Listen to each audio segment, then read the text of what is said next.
He froze in the doorway, his billionaire composure splintering, as his ex-wife's hand struck the frail woman who gave him life.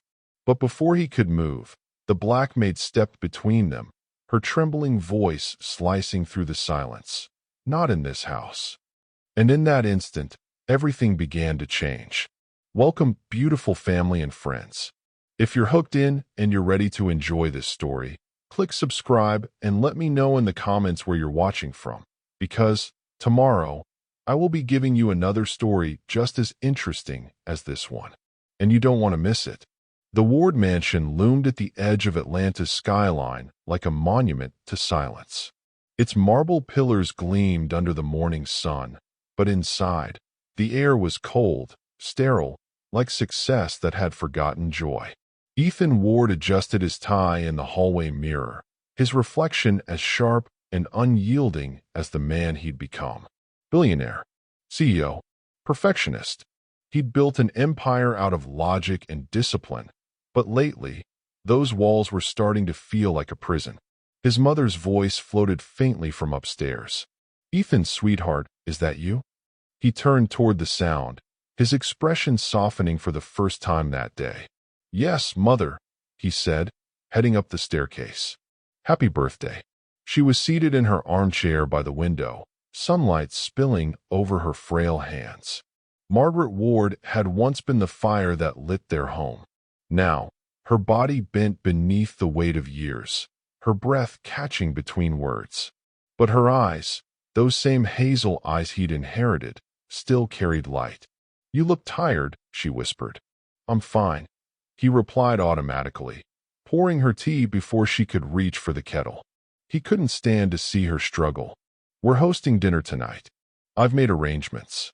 "You mean your assistant did?" Her lips twitched into a teasing smile. "When was the last time you chose a menu yourself?"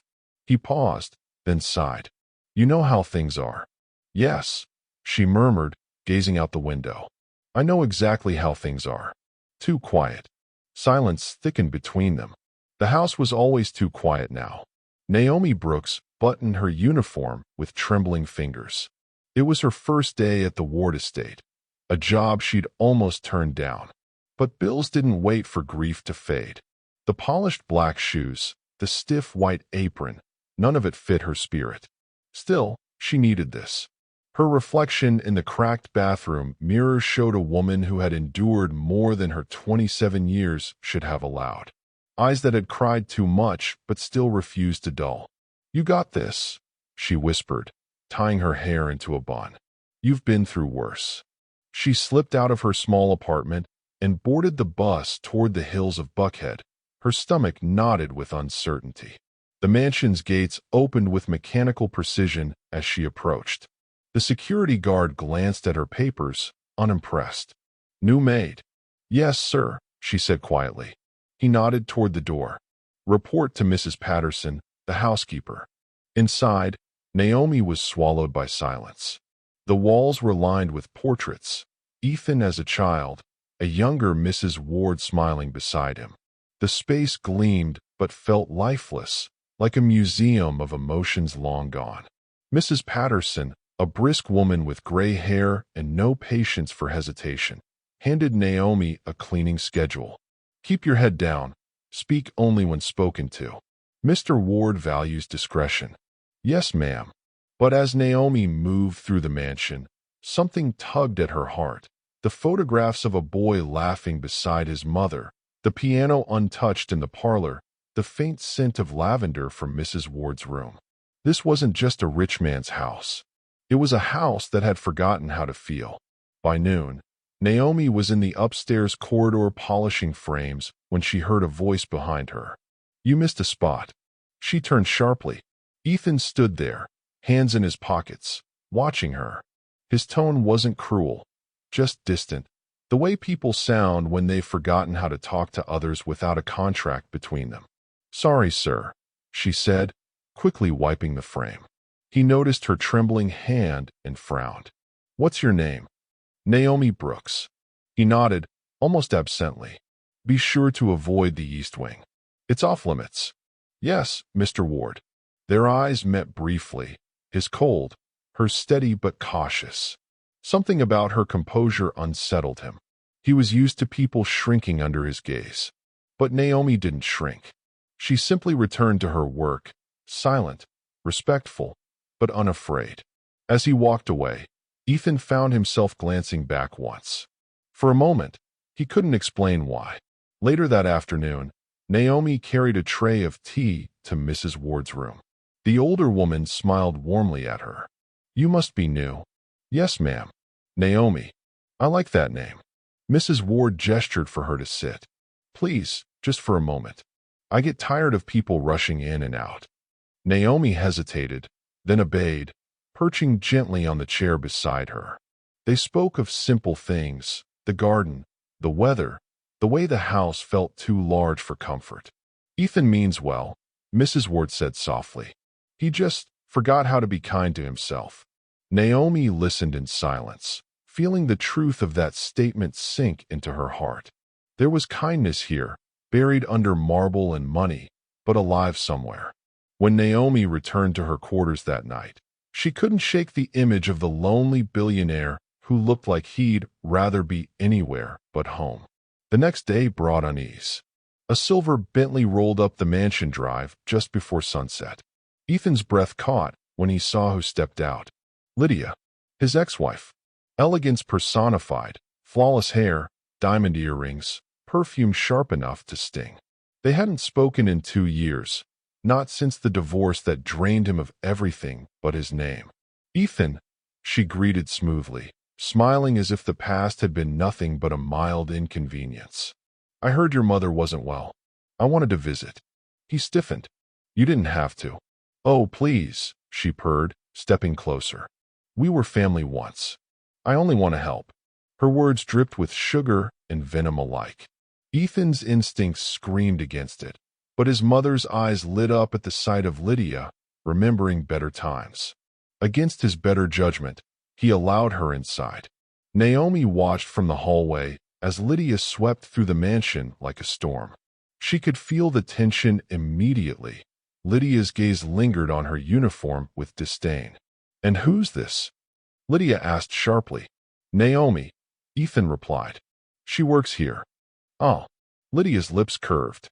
"Of course she does." Naomi lowered her eyes, but not before catching the flicker of insecurity in Ethan's. It wasn't arrogance she saw, it was shame. That evening, Ethan's mother insisted they all shared dinner together. "It's my birthday," she reminded gently. "I want us to be a family again, even if only for one night." Naomi helped set the table, her hands steady though her heart wasn't. Lydia sat like a queen, all poise and perfection, while Ethan's mother tried to fill the silence with small talk. Ethan barely touched his food. "So," Lydia said finally, her tone light, but her eyes sharp. "How's business, darling? Still trying to buy happiness?" Ethan's jaw tightened. "Some things can't be bought." "Oh, I wouldn't know," she replied sweetly. "You always manage to put a price on everything, even love." Mrs. Ward's hand trembled slightly as she reached for her glass. Naomi, standing quietly nearby, noticed and moved closer in case she needed help. Lydia's gaze flicked toward her again, irritated by her presence. "Do you mind?" Lydia snapped. "We're having a private conversation." Naomi froze, eyes downcast. "Apologies, ma'am." Ethan's mother frowned. "Lydia, please. She's just helping."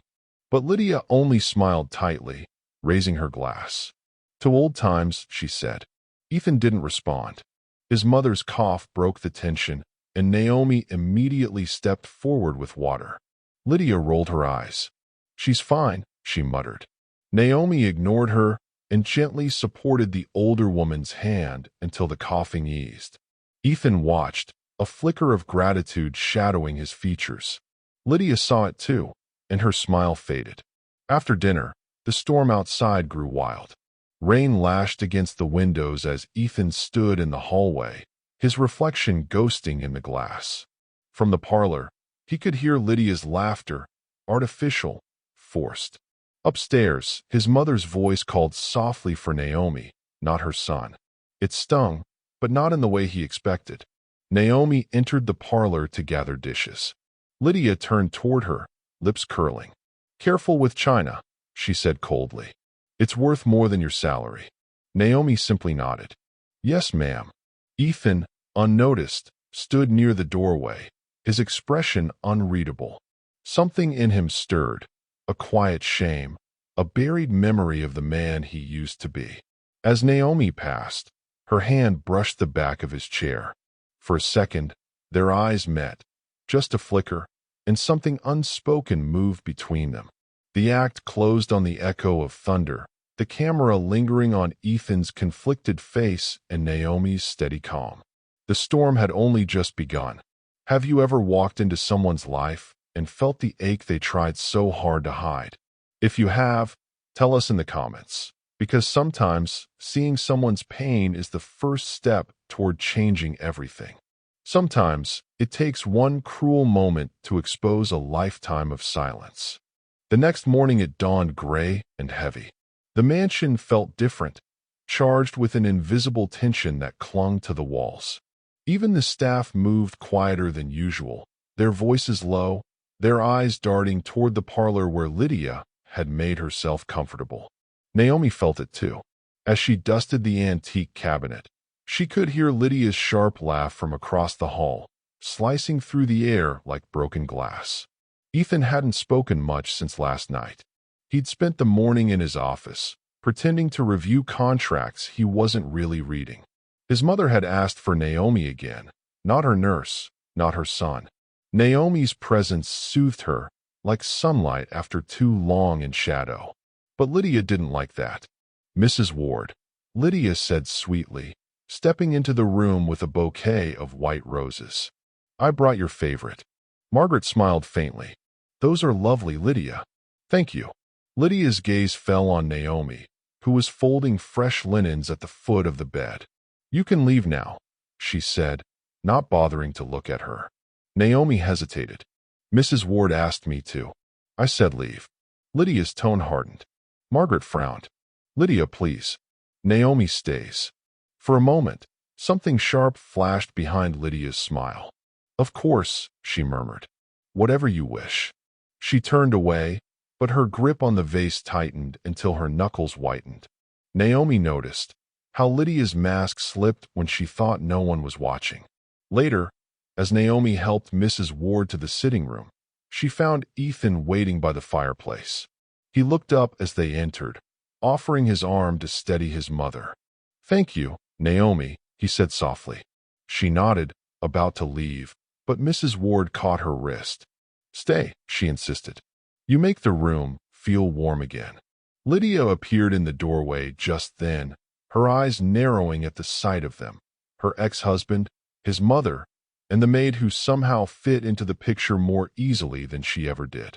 That evening, Margaret Ward insisted on a small gathering. "Family dinner," she said. "Just us." The table gleamed with candlelight and crystal. The storm outside had returned, rattling the windows, thunder echoing through the halls. Ethan took his seat beside his mother. Lydia sat across, her smile brittle. Naomi hovered quietly in the background, pouring water, arranging plates, trying to stay invisible. Conversation started polite, strained. "So," Lydia said, tracing the rim of her glass, "you're still running the company alone, Ethan? No one to share the load?" He didn't look up. "It's easier that way." "Easier," she echoed, her voice sugar and venom. "Or lonelier?" Ethan's jaw tensed. His mother reached for his hand under the table, but he didn't move. Naomi, sensing the tension, stepped closer to refill Lydia's glass. Lydia looked up sharply. "Careful," she snapped, as a drop of water spilled near her plate. "Do you have any idea what this costs?" Naomi froze. "I'm sorry, ma'am." "It's always sorry," Lydia muttered. "Do you even know what you're doing here? People like you." "Lydia." Ethan's voice cut through, low but dangerous. Lydia leaned back, eyes glinting. "Oh, don't pretend you're some hero now. You hired her to feel better about yourself, didn't you? A project to prove you're not as cold as everyone says." "Enough." Mrs. Ward's voice trembled. "Lydia, please." But Lydia's anger had no break. You think you can replace me? With this maid? She stood abruptly, knocking over her chair. The thunder outside roared, as if the heavens themselves disapproved. Naomi stepped back, frightened but composed. Ethan started to rise, but before he could, Lydia turned toward Mrs. Ward. You let her talk back to me in your house? Lydia hissed. After everything I did for this family. Her hand came down suddenly, gripping the older woman's wrist with cruel force. Lydia. Ethan's voice broke through the shock, but his body didn't move. Mrs. Ward gasped, trying to pull away. Please. And that's when Naomi moved. In a single motion, Naomi stepped between them. Her voice, though trembling, was clear enough to still the air. Not in this house. The room went silent. Even the storm seemed to pause. Lydia blinked in disbelief. Excuse me. Naomi's eyes burned steady. You will not speak to her like that. You will not touch her. Do you know who you're talking to? Lydia spat. You're a maid? Nothing more. Then let me act like one, Naomi said, lifting her chin. I protect the people who live here. For a long moment, no one breathed. Ethan stared, frozen, ashamed, undone. He'd spent his life commanding boardrooms, silencing opponents with logic and power. But in this one moment, faced with a frail mother, a cruel ex-wife, and a maid's courage, he felt small. Lydia laughed bitterly. You're insane. She reached for her purse, muttering, You'll regret this. Naomi didn't answer. She turned to Mrs. Ward, gently helping her back into her chair. It's okay, she whispered. You're safe now. Margaret's eyes glistened. My dear, you shouldn't have. I should have, Naomi interrupted softly. Some things can't go unspoken. Ethan stepped forward finally, his voice low. Lydia, get out. What? You heard me. Leave. Lydia's expression faltered for the first time. You're choosing her over me? I'm choosing what's right. The words came out quieter than he expected, but with more conviction than anything he'd said in years. Lydia stared at him, disbelief turning to fury. She grabbed her coat, muttering curses under her breath as she stormed toward the door. When the front door slammed, the silence that followed was deafening. Naomi's hands trembled slightly as she reached for the teacup Lydia had knocked over. Ethan saw it, and something in him broke open. Naomi, he said quietly. She turned, expecting anger, perhaps dismissal. But what she saw instead stopped her breath. Gratitude. Shame. Something raw. Thank you, he whispered. She nodded, eyes down. Just doing my job. But they both knew it wasn't true. Hours later, the house had gone still. Rain whispered against the windows, and the candles had long since burned out. Ethan sat in his study, replaying the moment in his mind. The sound of Lydia's voice, the slap of her hand, the trembling strength in Naomi's words. He had built his life on control, but in that instant, it was a maid who had shown more power than all his fortune could buy. Down the hall, Naomi sat by Mrs. Ward's bedside, holding her hand as the older woman dozed fitfully. The lamplight painted her face in gold and shadow. Margaret stirred, eyes fluttering open. Naomi. Yes, ma'am. You're brave, the old woman whispered. Braver than I ever was. Naomi smiled faintly. I just couldn't let her hurt you. She hurt Ethan too, Margaret murmured. Just in a different way. Naomi's eyes softened. I can see that. When Ethan appeared in the doorway, the two women turned. He looked uncertain, almost boyish. How is she? Resting, Naomi said softly. He nodded, then hesitated. Naomi, earlier, you shouldn't have had to do that. I should have. You did what you could, she said simply. He looked at her, searching her face for judgment, but found only understanding. You didn't even hesitate. Sometimes, she said, the right thing doesn't wait for permission. Their eyes met again, something wordless passing between them, something neither dared name. Outside, the storm began to fade. The mansion, for the first time in years, felt alive again, not because peace had returned, but because truth had finally entered. Have you ever watched someone stand up for what's right when no one else would? Would you have done the same in Naomi's place? Share your thoughts below, because courage and silence can change everything. The morning after the storm was unnervingly calm. Rainwater glistened on the marble steps, and the mansion stood quiet again, as if nothing had happened. But the silence was heavier now, thick with things unsaid. Naomi arrived in the kitchen early, though she hadn't slept. Her mind kept replaying the moment: Lydia's hand, Mrs. Ward's frightened eyes, Ethan's frozen face, and her own voice. Not in this house. She hadn't meant to speak. It had just risen out of her, uninvited, unstoppable. Now she was wondering if it would cost her the job she needed to survive. Mrs. Patterson, the head housekeeper, walked in, arms folded. Mr. Ward's office called, she said flatly. He wants to see you at 9. Naomi's chest tightened. Did he say why? Didn't have to. When 9 o'clock came, Naomi stood before the oak door of Ethan's office. She inhaled once, twice, then knocked. Come in, his voice said, low, unreadable. Ethan was seated behind his desk, a fortress of papers between them. The faint scent of coffee and cedar filled the air. He didn't look up right away. You wanted to see me, sir? Yes. He set his pen down, finally meeting her gaze. There was no anger in his expression, only fatigue. I heard what happened last night. My mother told me everything. Naomi clasped her hands together. I meant no disrespect. I know. He leaned back, studying her. You shouldn't have had to do that. I should have. Stopped her yourself? Naomi said quietly before she could stop herself. His jaw tightened. I didn't mean that, she added quickly. He stood and walked toward the window, staring out at the rain-slicked garden. No, you're right. I froze. There was something raw in his tone, something that startled her. For the first time, the billionaire didn't sound like a man in control. You shouldn't blame yourself, she said softly. He turned to her. You stood up to her when I couldn't. What? Naomi hesitated. Because your mother didn't deserve that. No one does. Silence stretched between them, filled only by the ticking of the mantel clock. Finally, Ethan said, I'm grateful. But things might be complicated now. Lydia won't let this go. I don't care, Naomi said. I can find another job if I have to. His brow furrowed. You'd leave?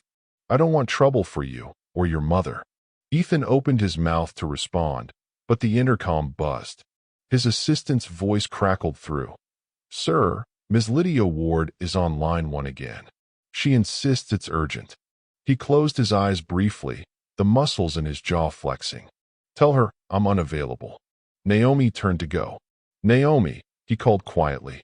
She stopped. Thank you, he said again. This time, his voice almost breaking. She nodded once, unable to speak, and left the room. By noon, the mansion buzzed with whispers. Lydia had been calling the staff, spinning her story. The maid had attacked her, disrespected her in front of family, humiliated her.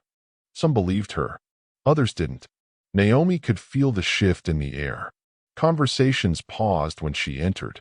One of the younger maids muttered, Shouldn't he crossed that woman.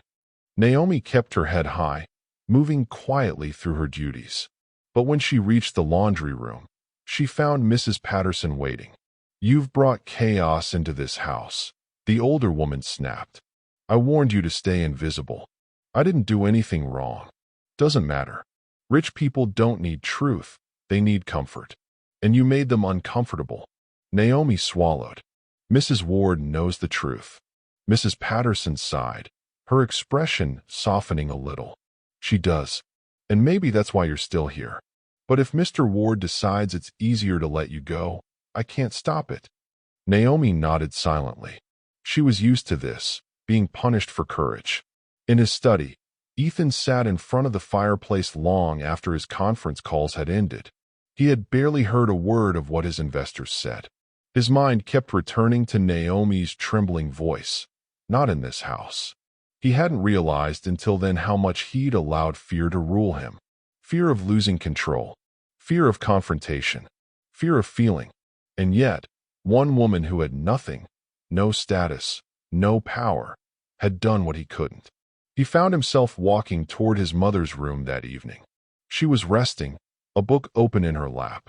"You should talk to her," Margaret said before he could speak. "Who?" "Naomi. She's been through enough today." He frowned. "She told you." "She didn't have to. I can see it. The staff's been cold to her. You could change that, Ethan." He rubbed his temples. "I don't want to make it worse for her." "Then make it right."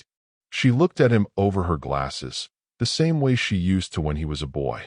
"You can buy anything in this world, Ethan, but you can't buy back a moment you were too proud to speak." Her words landed like a stone in his chest.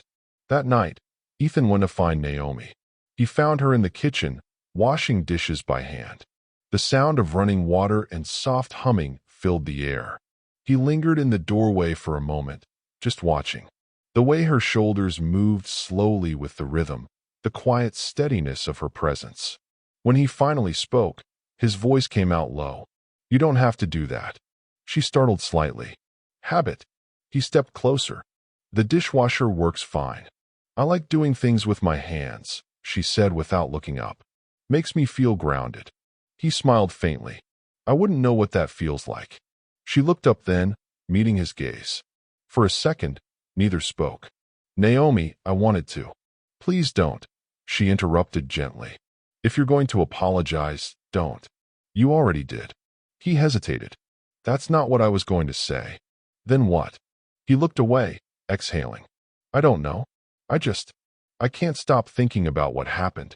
Naomi turned off the faucet, drying her hands slowly.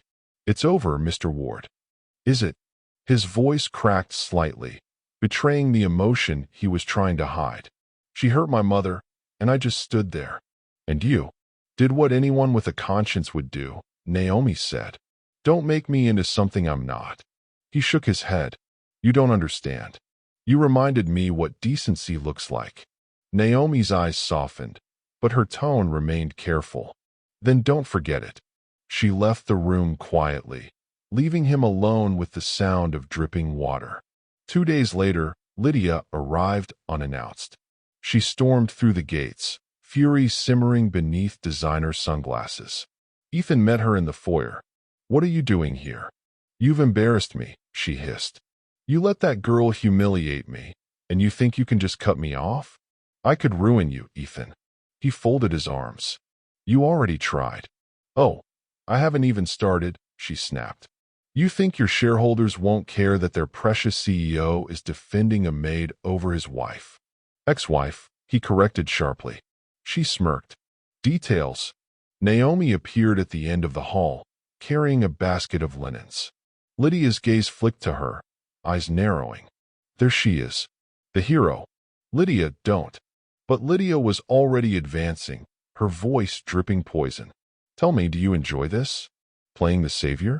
Or are you just trying to catch another rich man's sympathy?" Naomi's face remained composed, but her hands tightened on the basket. "I'm just doing my job." Lydia's laughter was cruel. "You don't belong here." Ethan's voice came sharp. "Enough. Leave, Lydia." She turned to him, stunned. "You'd throw me out again, for her?" He didn't answer, and that silence told her everything. Lydia's lip curled. "Fine, but don't think this is over." She swept out, slamming the door behind her. Naomi exhaled slowly, the tension draining from her shoulders.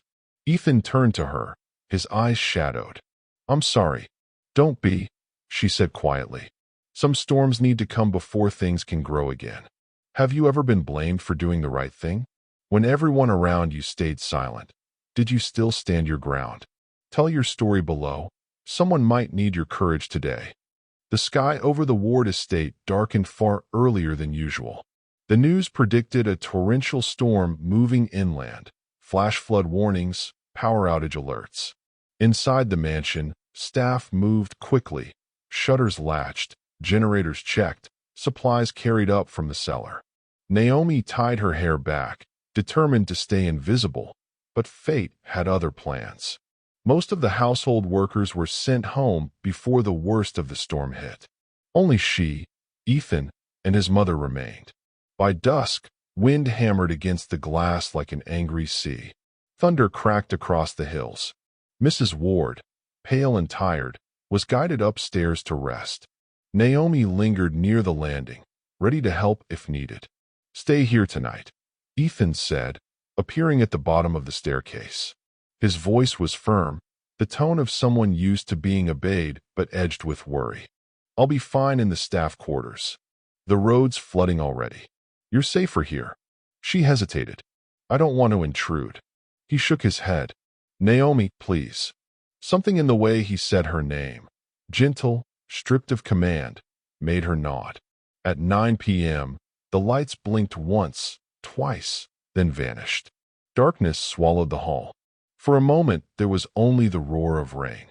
Naomi found a flashlight in the kitchen drawer. When she turned, Ethan was there, face half-lit, rainwater beading on his shirt from checking the shutters. "Generator's out," he said. "We'll have to wait for the backup line." Naomi gestured toward the small lantern on the counter. "This still works." "Good. My mother's asleep. Let's stay where we can hear her if she calls." The two of them settled in the lounge, a single flame flickering between them. The storm rattled the windows, a living thing outside. Naomi wrapped her arms around herself. "Funny," she murmured, "how quiet a mansion gets when the lights go." Ethan half-smiled. "Money can buy a lot of things. Not peace." She met his eyes. "Or safety." He nodded slowly. "Or forgiveness." The word hung between them like a spark. To distract from the storm, Ethan poured them both tea from the emergency kettle. "Have you ever been caught in one like this?" he asked. "Once," Naomi said. "Back home in Savannah. Hurricane Isla. Roof came off our house. My brother and I spent the night in a church basement. Afterward, we called it the night the angels got loud." He smiled faintly. "How old were you?" 15. He was 10. "What happened to him?" Her eyes dimmed. "He's gone." "I'm sorry," he whispered.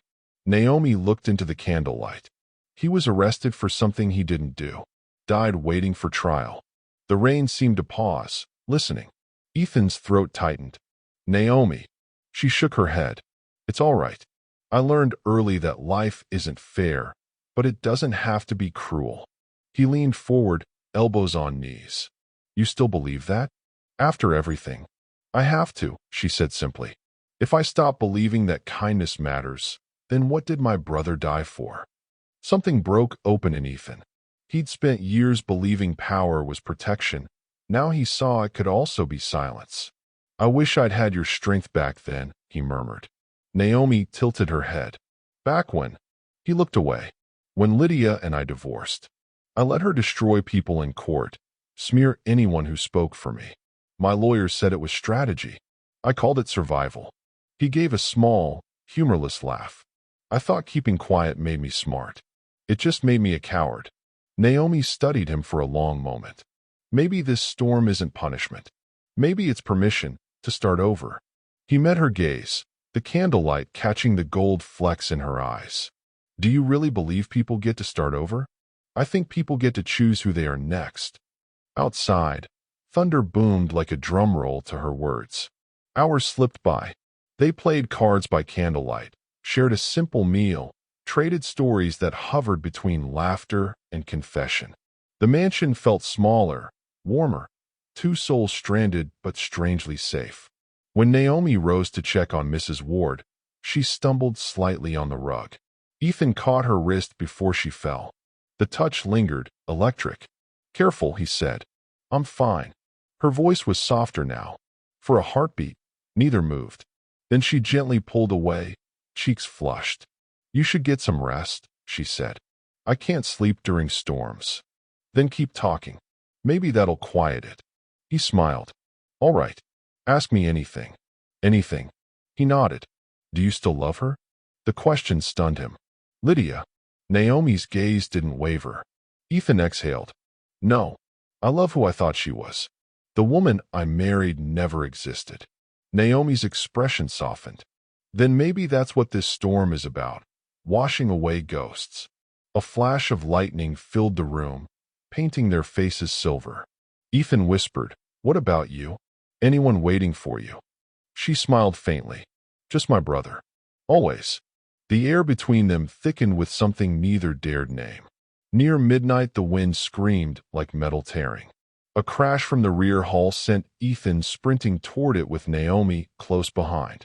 Rain poured through a shattered window, soaking the Persian rug and the portraits on the wall. "Get towels, anything," he shouted over the wind. Naomi grabbed a linen stack and knelt to block the water's path. Lightning split the room open, showing her hair plastered to her face, her hands red from the cold.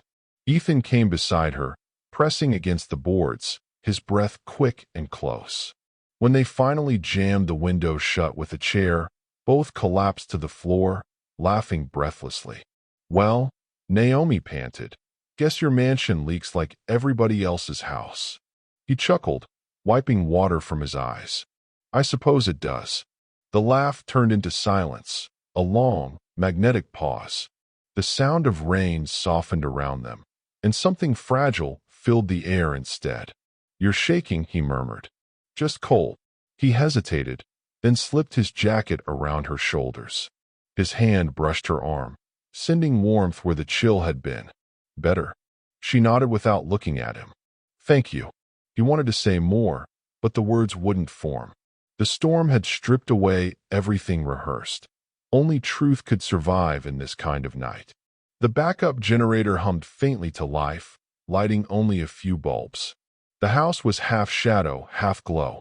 Naomi brewed tea again, strong, dark, sweet. Ethan watched her move, the ease and quiet efficiency of her hands.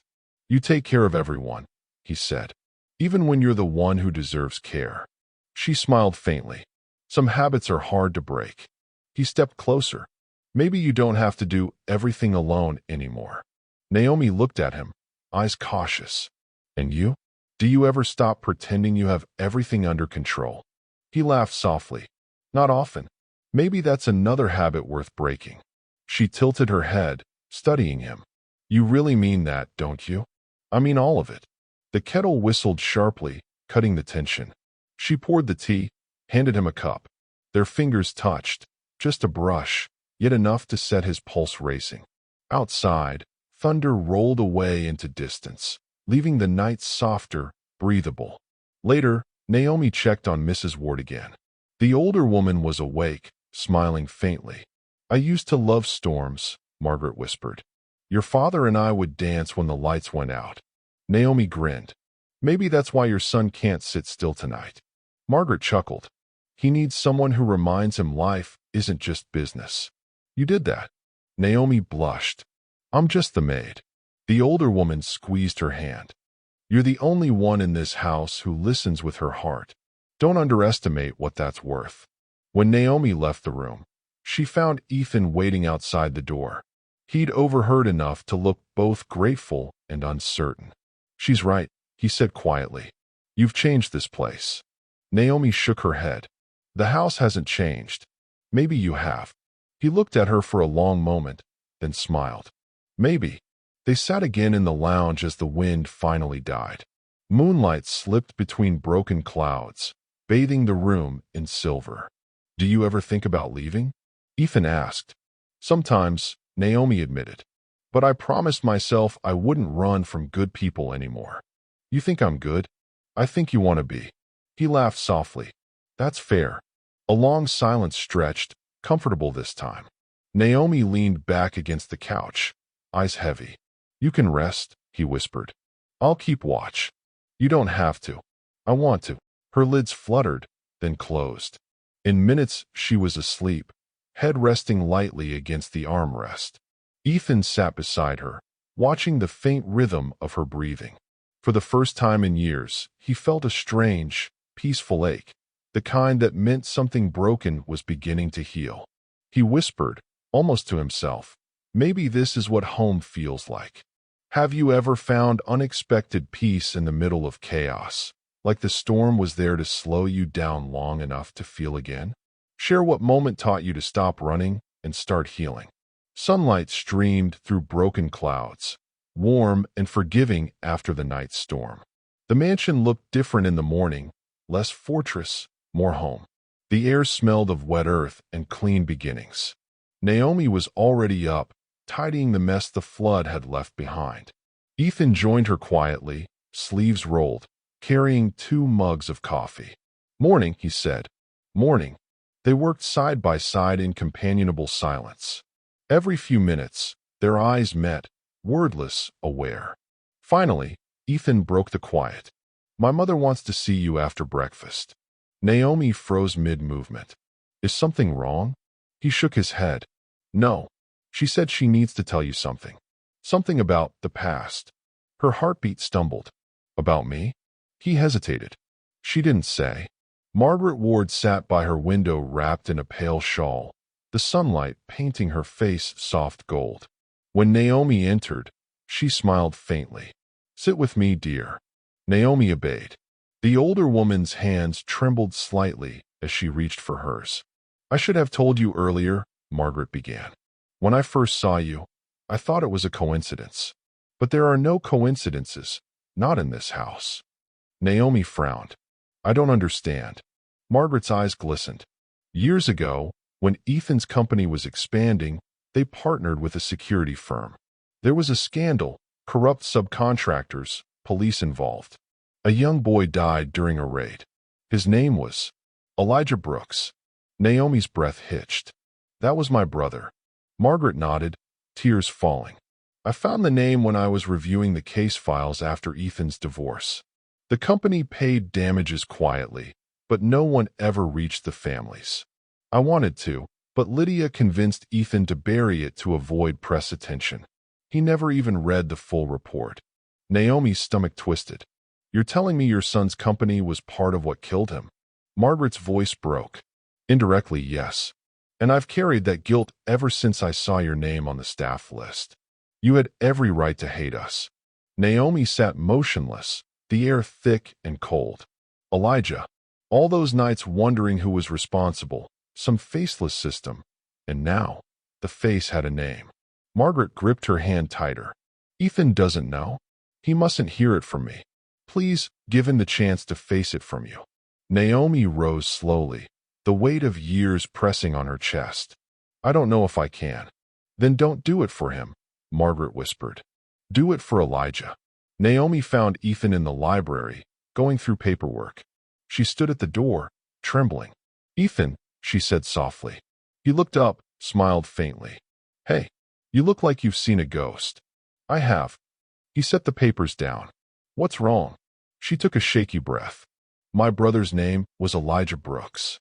He frowned, confused. "I'm sorry.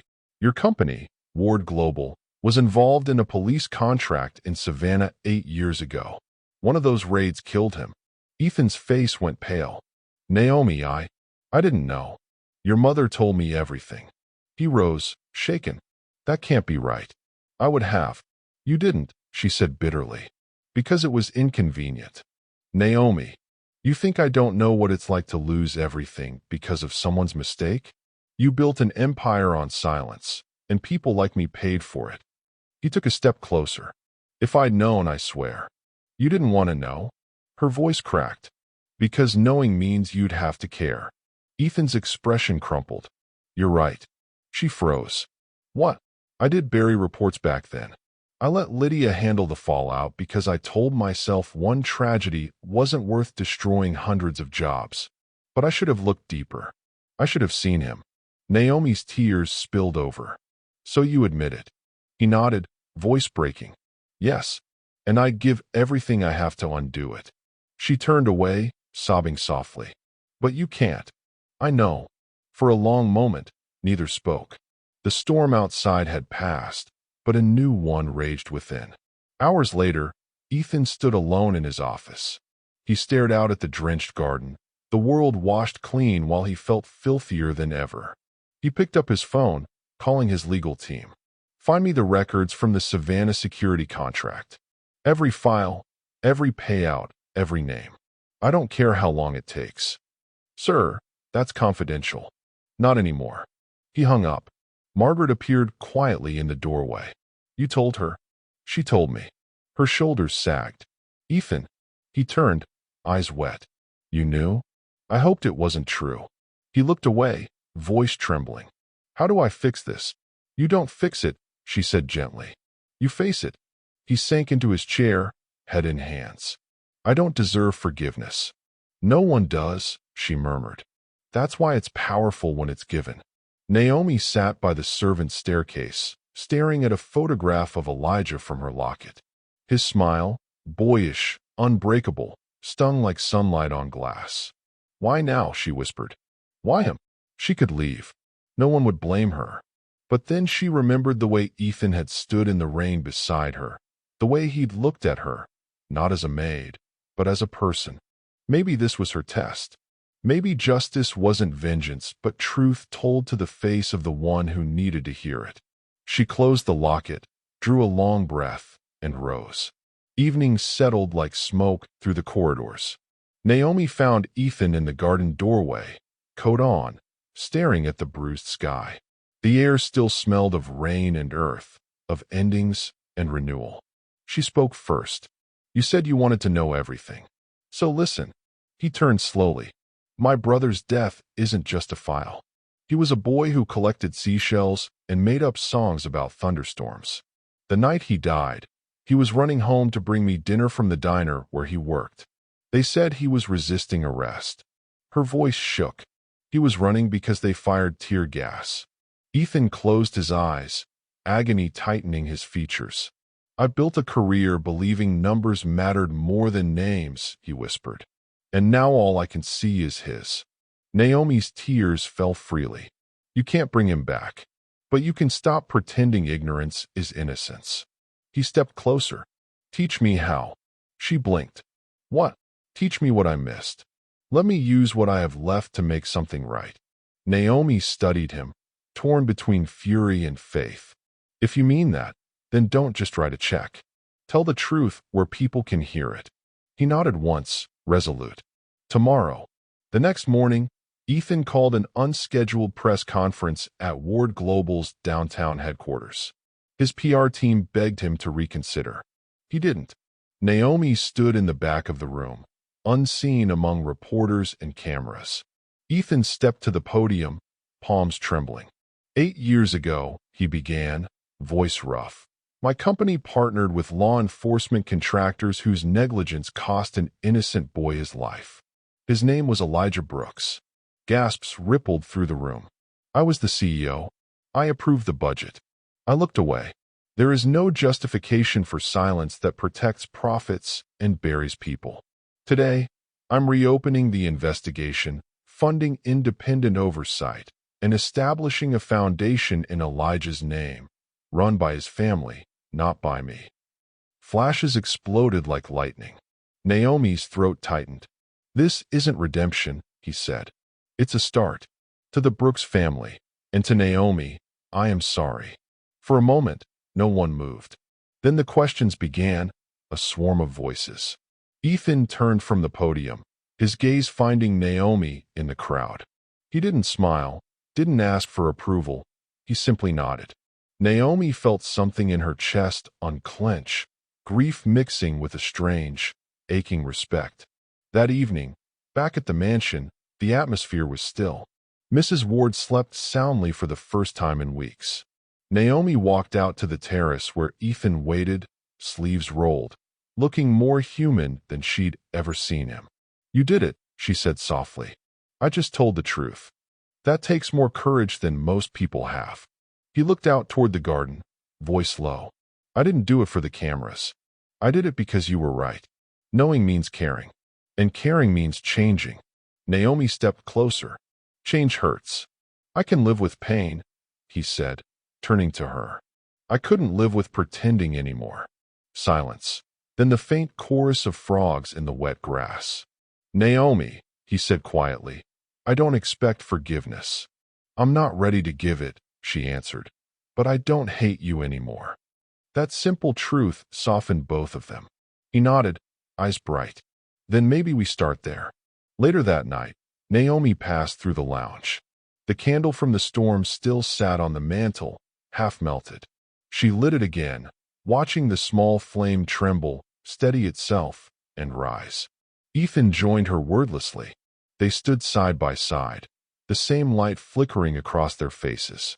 Funny, Naomi whispered. That little flame's been through wind, water, everything, and it still burns. He smiled faintly. So do you? Naomi looked at him, the weight between them lighter now. Maybe both of us. The candle hissed, steady, alive. Could you forgive someone who unknowingly destroyed part of your world if they finally owned the truth? The house was quieter than it had ever been. After Ethan's public confession, the world outside buzzed. News stations, financial analysts, social media outrage. But inside the Ward mansion, time seemed to move slower. Naomi stayed busy. Laundry, cooking, tending the gardens Mrs. Ward loved. Ethan gave her space. He didn't ask to see her, though she sometimes heard him pacing late at night in his office. It wasn't avoidance, it was reverence. He understood now that redemption couldn't be rushed. On the 7th morning, Margaret called them both to breakfast. I'm tired of this tension, she said bluntly. Sit down, both of you. Eat. They obeyed, awkwardly at first. The sound of cutlery and birdsong filled the gaps between unspoken words. Finally, Margaret smiled. You two remind me of my husband and me. He once spent 6 weeks sleeping in the guest room because he forgot our anniversary. I told him he had to earn his way back to my heart. He cooked breakfast every day till I forgave him. Naomi laughed softly. Ethan did too. The sound surprised them both. Margaret winked. Now, I'm not saying this is about love, but forgiveness likes to eat, too. The ice cracked just a little. Later that day, Ethan found Naomi pruning roses in the garden. He stood at a distance for a moment, watching how the sun caught in her curls, how gently she handled the thorns. Do you ever rest? He asked. She glanced up. Not when the garden's this forgiving. It gives back whatever you tend with care. He picked up a fallen petal. I'm learning that applies to people, too. Naomi smiled faintly. Then you're learning fast. He took a breath. I wanted to ask if you'd let me show you something tomorrow. What is it? A project I started after the press conference. It's not business. It's personal. She studied him, uncertain. If it's another apology, you've already given that. He shook his head. It's not words this time. All right, she said finally. Tomorrow. The next day, Ethan led her through a part of the mansion she'd never seen, an unused wing converted into a quiet workspace. Canvases, blueprints, and photos lined the walls. I didn't know you painted, Naomi said, looking around. I don't, he admitted. These aren't mine. He gestured toward a wall of portraits. Children, families, everyday workers, their faces rendered in charcoal and watercolor. Each frame bore a small nameplate. Elijah Brooks. Naomi whispered when she saw her brothers. Portrait near the center. She reached out, fingertips trembling. You found his picture. I asked your mother for it, Ethan said softly. This gallery will become part of the Elijah Brooks Foundation. Portraits of every life affected by corporate negligence. I wanted their faces seen, not their case numbers. Naomi's eyes filled. You didn't have to do this. I needed to. She looked at him, voice shaking. This doesn't erase what happened. I know. But maybe it turns pain into something that lives differently. Tears slipped down her cheeks, but her expression softened. It's beautiful. He exhaled, the tension leaving his shoulders. So are you, when you forgive. Naomi blinked, startled. Who said I've forgiven you? He smiled gently. Your eyes did. They left the studio together, the air lighter between them. On the way back, they passed Mrs. Ward's open window. Faint music drifted through, an old jazz record humming softly. Naomi paused. Your mother's taste is impeccable. She plays that when she's happy, Ethan said. Which isn't often. She's happier now, Naomi said quietly. He nodded. Because you're here. Naomi looked away, flustered. Don't say things like that. Why not? Because it sounds like you mean them. He took a small step closer. What if I do? Naomi's pulse quickened. Ethan, I'm not asking for anything, he said quickly. I just need you to know that you've changed me. Whether you stay or go, that won't fade. Her lips parted, but she couldn't speak. He smiled, a little sadly. I'll give you space. As he walked away, she realized her heart was racing not from fear, but from something far more dangerous, hope. 2 days later, Margaret suggested a small family picnic in the garden, something she hadn't done since before Lydia's cruelty began. Naomi prepared the food, simple but warm: roast chicken, cornbread, lemonade, and her mother's peach cobbler. When Ethan carried the tray outside, she smiled faintly. You're actually helping? He grinned. I'm trying to impress the chef. Careful, she teased. She's not easily impressed. Margaret chuckled from her seat beneath the oak tree. You two flirt worse than teenagers. Naomi nearly dropped a plate. Ethan turned crimson. Mother. Oh, hush. Let an old woman have her entertainment, Margaret said with a wink. For the first time, laughter came easily, real laughter. Even Naomi, usually guarded, let it fill her chest. She realized she hadn't laughed like that since before Elijah died. When Margaret excused herself for a nap, Ethan and Naomi stayed beneath the oak, dappled sunlight dancing across their faces. I didn't think we'd ever sit like this, Naomi admitted. Me neither, he said. But I'm grateful. She looked at him then, really looked. He wasn't the untouchable billionaire anymore, just a man who had lost, learned, and chosen to be better. Later, as they packed up, Naomi noticed Ethan wince, rubbing his wrist. You okay? She asked. Old injury. From college football. Comes back when I overwork. She frowned. You never told me you played. He shrugged. Wasn't good enough to go pro. My father called it a waste of time, so I quit. Guess I've been trying to prove him wrong ever since.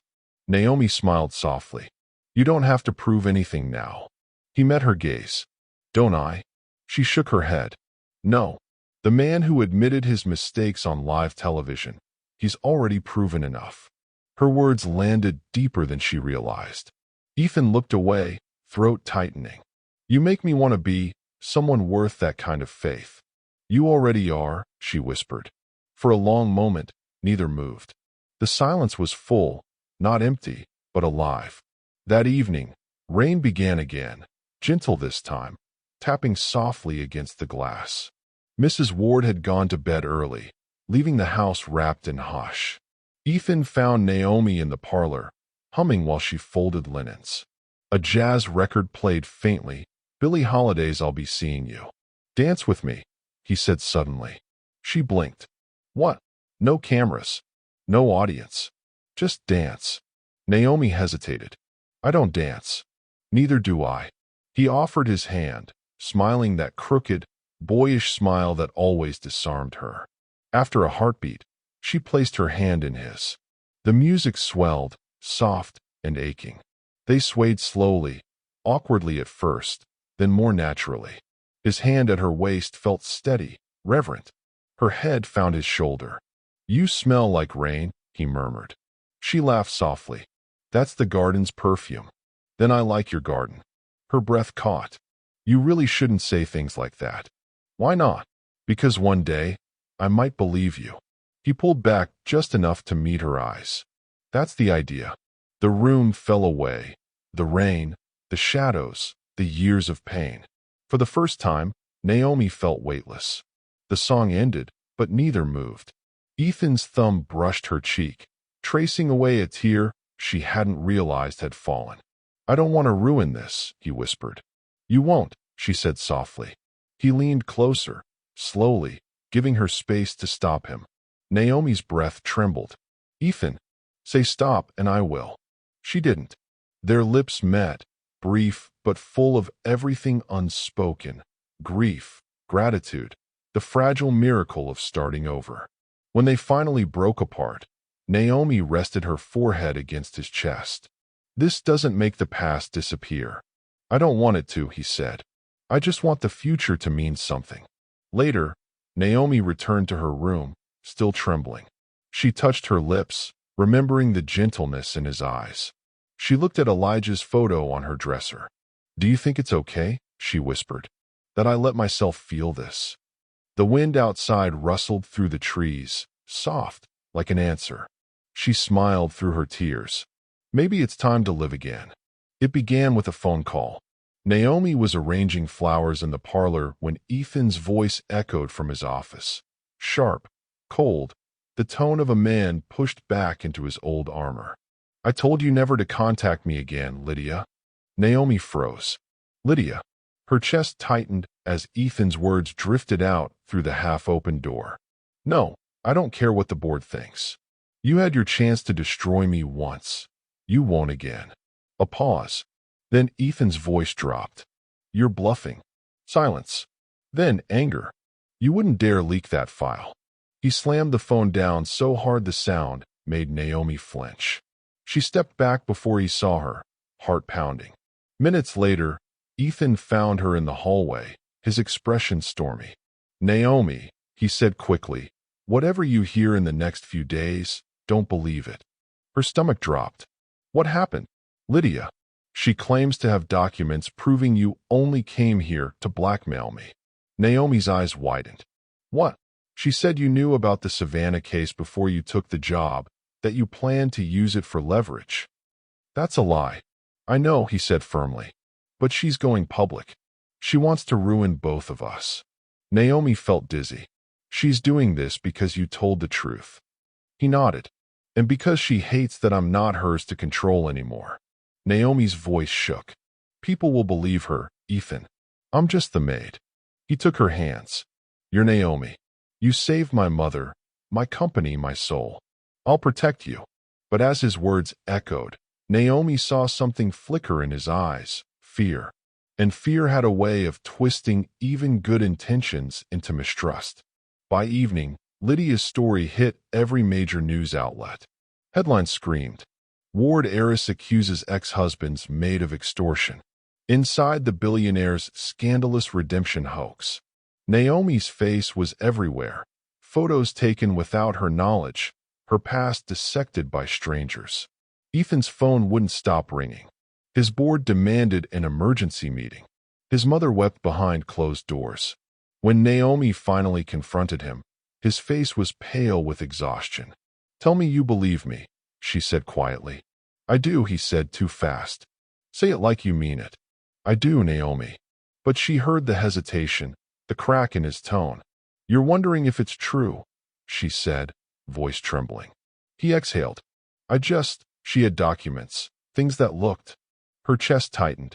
You think I'd use Elijah's death to blackmail you? Of course not, he said quickly. But the press. The press? She cut in, tears spilling. Is that what this is about? Your image? He reached for her, but she stepped back. Don't. Naomi. You said you'd changed, she whispered. But the moment it got hard, you turned back into him. The man who buries the truth when it's inconvenient. Her voice broke. I thought you saw me. Not as a maid. Not as a charity case. As me. He stood frozen, guilt written all over him. She wiped her tears. I was wrong. That night, Naomi packed her things. The candle from the storm sat cold on her dresser, wick blackened. She stared at it for a long time, then blew out the ghost of its last light. Margaret found her by the staircase. Naomi, please. Don't go like this. Naomi's eyes were hollow.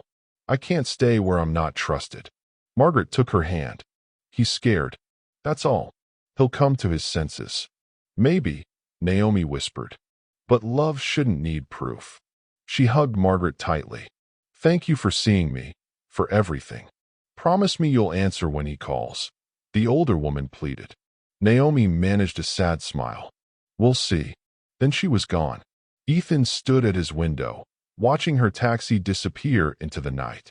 For the first time in years, the house felt like what it truly was, a cage. The next morning, Ethan arrived at the board meeting hollow-eyed. Lydia sat among the executives, immaculate and venomous. You've ruined this company, she hissed when he walked in. And for what? A servant's pity? Ethan's jaw clenched. You ruined your own soul, Lydia. Don't blame me for cleaning up after you. She smirked. You'll be cleaning forever, darling. By the time the media's done, she'll be a scandal, and you'll be a laughingstock. Ethan said nothing. The cameras flashed. As he took his seat, A single thought echoed in his mind like thunder. I lost her because I didn't trust her. The boardroom meeting spiraled into chaos. Lydia unveiled her so-called evidence, edited emails, manipulated contracts, screenshots crafted to look damning. Ethan barely heard the words. All he could see was Naomi's face the night she left, those tearful eyes that had still looked at him with hope even as he broke it. One executive muttered, "We'll need to suspend your position temporarily until this is cleared." Ethan laughed bitterly. "Suspend me? No, gentlemen. I resign." Gasps echoed. Lydia smirked. He stood, straightened his jacket, and looked her dead in the eye. "Enjoy the empire. It's built on ghosts." Then he walked out, leaving the cameras snapping, Lydia shouting, the empire collapsing behind him. Days bled together. Ethan stopped answering calls. He stayed at the mansion, wandering like a ghost through empty halls. Margaret tried to reach him. "You can't just let her go." "I already did," he murmured. "You're punishing yourself because it's easier than fighting for her." He looked up, hollow. "She deserves peace. I'm poison to her." Margaret's voice trembled. "You're my son, Ethan. You've done wrong. Yes, but you've also done brave, impossible things. Don't you dare end it like this." He turned away, whispering, "What's left to end?" That night, Lydia arrived at the mansion unannounced, her heels clicking against marble like gunshots. "Still sulking, darling," she said sweetly. "I came to see what a broken billionaire looks like." Ethan didn't turn. "Leave, Lydia." She walked closer. "Naomi's gone. The board's mine. You've lost everything. Except me, of course." He turned then, eyes burning. "You're delusional." She smiled. "You'll come back. You always do when you're empty." He stepped closer, his voice low. "The only thing emptier than this house is your soul." Her smile cracked. "She'll never love you, you know. To her, you'll always be the man who killed her brother." "Maybe," he said quietly, "but at least I'll die trying to be the man who makes it right." Lydia laughed, brittle and sharp. "You're pathetic." "No," he said. "I'm finally free." Miles away, Naomi was living in a small apartment above her mother's flower shop. The news blared with Ethan's downfall, but she refused to watch. Until one evening, her phone buzzed, a message from Margaret Ward. "He's not eating. He's not sleeping." Lydia destroyed everything. "I'm scared for him, Naomi." Naomi's chest tightened.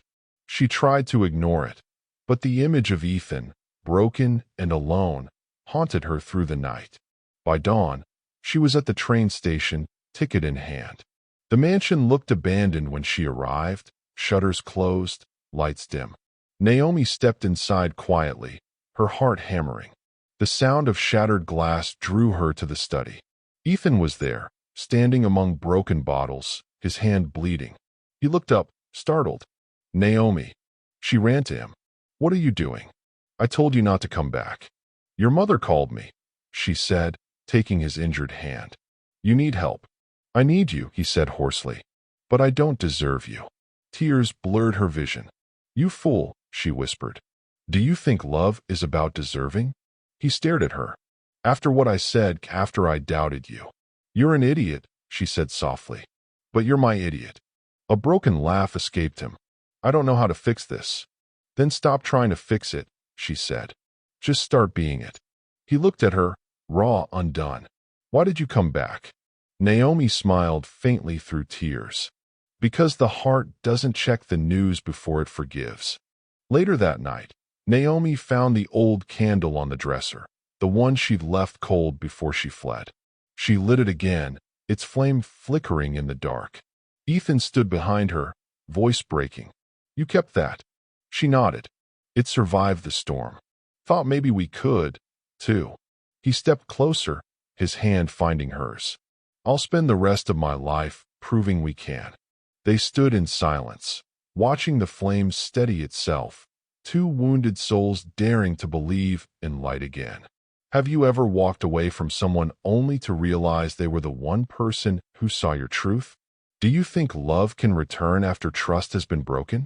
Share your thoughts. Someone reading might need your hope. Sunlight crept through the curtains, soft and golden. The mansion was still again, the chaos of the past days washed away by exhaustion and silence. Naomi woke first, curled in an armchair beside Ethan's bed. She had stayed with him through the night, watching his fevered sleep after binding his injured hand. Now, in the tender hush of morning, she studied his face, no longer the face of a billionaire, just a man worn down by truth. When he stirred, blinking up at her, she whispered, "Good morning." He smiled faintly. "You stayed. I said I would." Ethan's voice cracked. "I dreamed you left again." Naomi smiled softly. "You don't get rid of me that easily." He reached for her hand. "You should. I've caused you enough pain." "Maybe," she said gently. "But pain doesn't cancel love, Ethan. It just tests if it's real." Later that day, they walked the garden paths in silence. Autumn leaves rustled beneath their feet, the air crisp with the promise of change. "I'm leaving the mansion," Ethan said suddenly. Naomi stopped. "What?" "I sold most of the company's shares yesterday. I'm starting something new. Smaller. Honest." She searched his face. "Are you running away?" He shook his head. "No.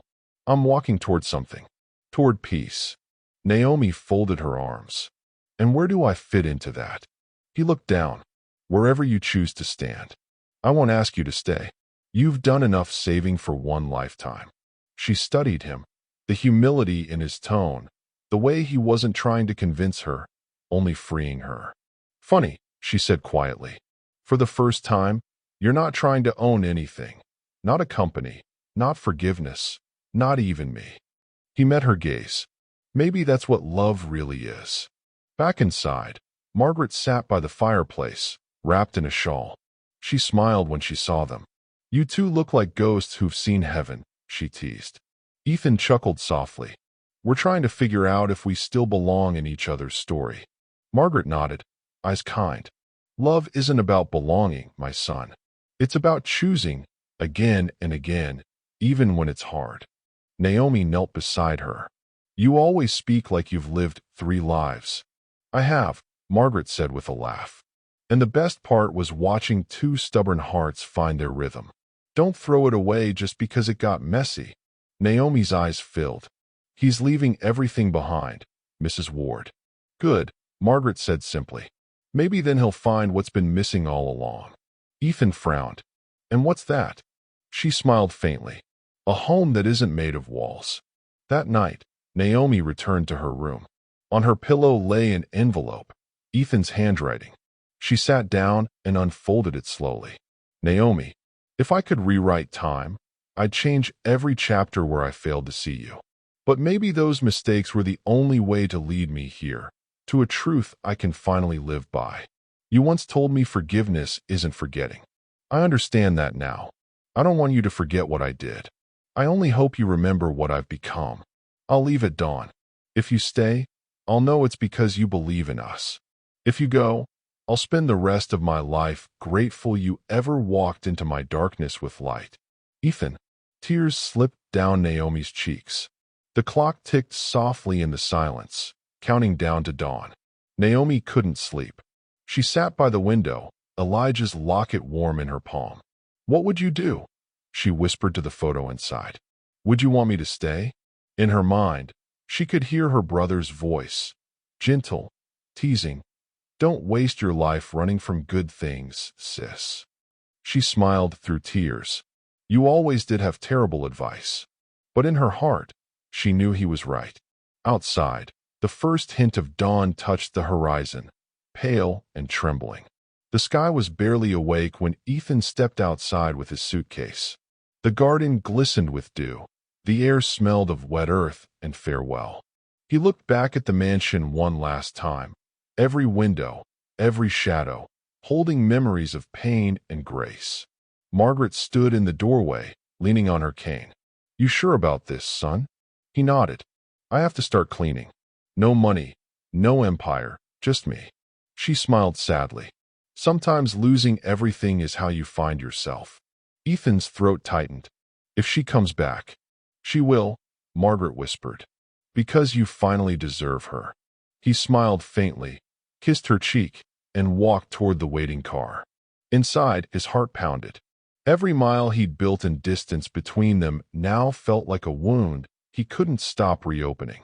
Upstairs, Naomi stood by her window, watching the car move slowly down the long drive. The sight of it, a single black dot against the dawn, felt like watching the sun set in reverse. Her chest ached. She pressed a hand to the glass. "If you leave now, there's no going back." But something in her whispered, "Then go with him." Her pulse quickened. Without thinking, she grabbed her coat, ran down the stairs, and burst out the front door barefoot. "Ethan," she called. The car stopped halfway down the drive. Ethan stepped out, startled, eyes wide with disbelief. Naomi ran until her breath came in ragged bursts, until the morning wind burned her throat. She stopped a few feet away, trembling. "You forgot something," she panted. He frowned, confused. "What? Me?" Ethan froze. The world seemed to stop around them. The rustle of leaves, the whisper of wind, even time itself. "You came back," he whispered. Naomi shook her head, smiling through tears. "I never really left." He dropped his suitcase and ran to her. Their embrace was fierce, desperate, like two people holding the proof that miracles could survive mistakes. "I was ready to live without everything," Ethan murmured, voice breaking. "But not without you." Naomi looked up at him. "Then don't." He laughed softly, relief shattering the tension. "You sure about this? It won't be easy." "Good," she said. "Easy's overrated." Their lips met again. No hesitation this time.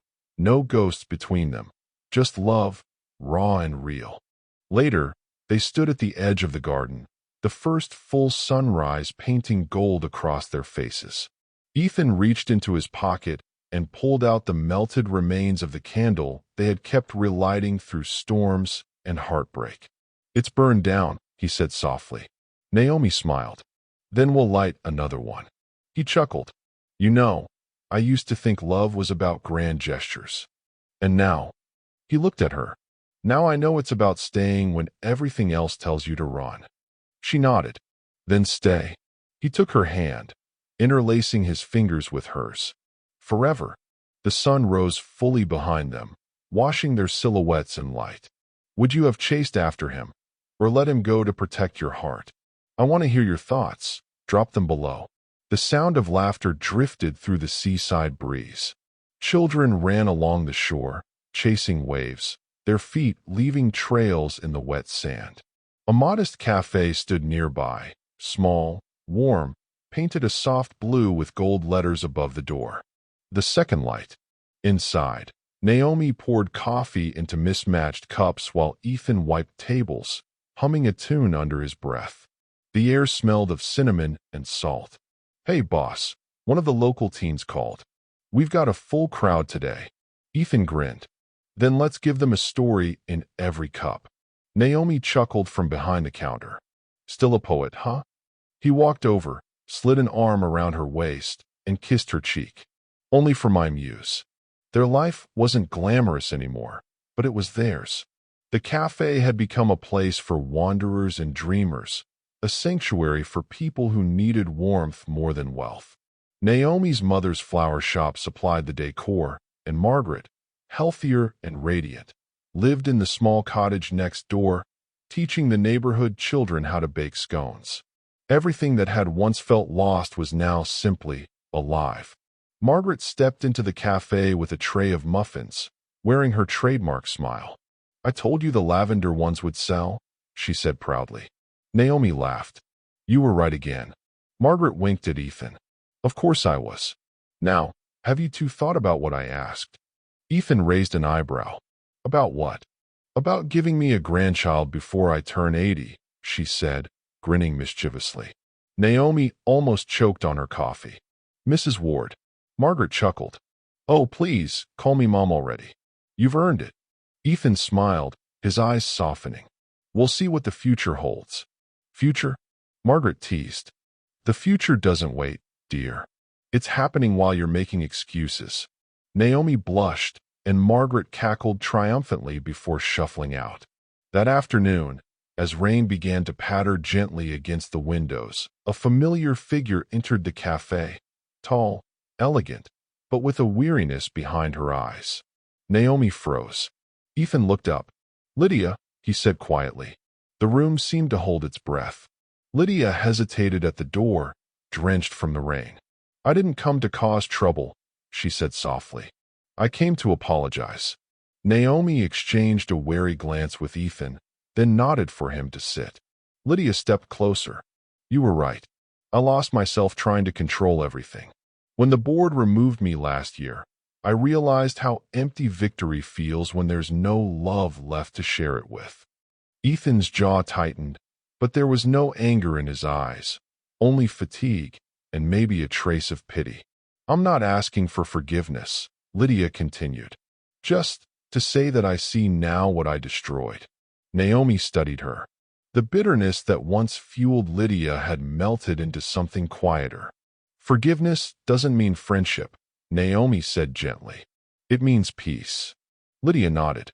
Peace would be enough. Ethan reached into the drawer behind the counter and pulled out a small white envelope. "This is a letter I wrote years ago," he said, handing it to her. "I never sent it. Maybe now's the right time." Lydia accepted it with trembling hands. "Thank you." As she left, Naomi slipped her hand into Ethan's. "That was kind." He smiled faintly. It wasn't kindness. It was closure. Later that night, when the cafe closed and the lights dimmed, Naomi and Ethan sat on the porch, listening to the waves. "It feels strange," Naomi murmured. "After all the storms, life feels quiet." Ethan nodded. "Sometimes peace is the loudest thing." She leaned against him. "Do you ever miss it? The empire, the power?" He shook his head. "I used to think power made me safe, but it only made me lonely. This," he gestured to the cafe, to her, "this makes me whole." Naomi smiled, but her eyes glistened. "I never thanked you." "For what?" "For fighting your demons instead of letting them win." He turned to her, his voice low. "We fought them together." Inside, the last candle flickered on their counter. The one from the mansion, its wax melted and remade into a new form. Naomi stood and lit it again, the flame small but steady. Ethan watched her, the same awe in his eyes as that first night years ago when she stood against the rain to protect his mother. "You still believe in light after everything," he whispered. She smiled. "Because I've seen what happens when people stop believing." He wrapped his arms around her from behind, resting his chin on her shoulder.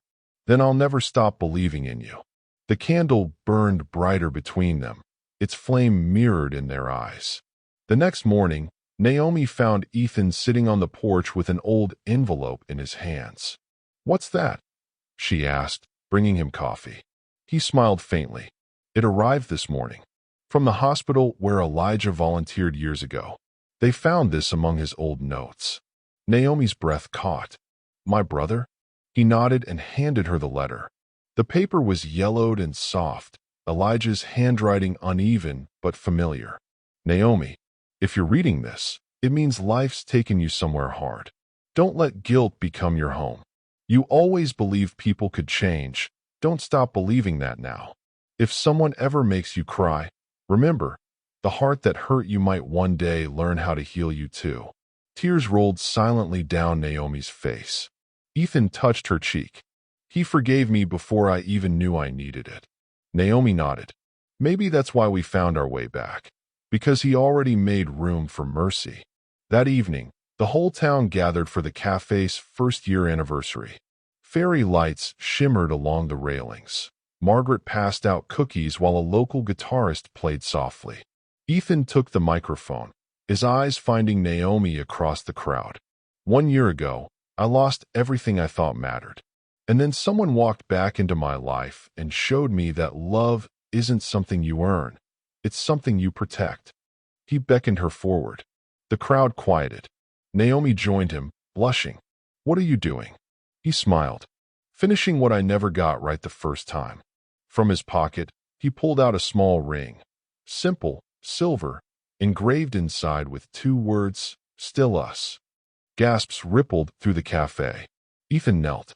"Naomi, I've had 1,000 chances to love wrong. I only need one to love right. Will you marry me? Again, this time for forever? Her tears fell freely now. Yes, she whispered. 1,000 times yes. The crowd erupted in applause. Margaret dabbed her eyes with a napkin. Ethan slipped the ring on her finger, and when they kissed, the entire cafe seemed to glow from the inside out. Weeks later, they stood by the sea again, this time not as fugitives from their past, but as partners in their future. The waves rolled gently, the sky burned gold. Naomi leaned into him. You realize we built something beautiful out of ashes. Ethan nodded. Because you taught me that ashes still carry warmth. She laughed softly. Poet. Believer, he countered. They watched the horizon in silence, hands entwined. Nearby, Margaret played with a small boy toddling through the sand, her godson, the child Naomi and Ethan had taken in from a local orphanage. Ethan smiled. You think Elijah would approve? Naomi's gaze softened. He'd say we finally understood what love costs. That night, Naomi lit one last candle on the counter. The cafe was closed, the sea calm outside. She turned to Ethan. We started with one flame in a storm. And now we are the storm and the light. He pulled her close, whispering, then let's never let it go out. The candle's glow danced over their faces, steady and golden. For the first time, the flame didn't flicker, it simply shone. Thank you for watching this story to the end. If you enjoyed this story, you will surely love the next one. It's more intriguing than you can ever imagine. So, do check it out.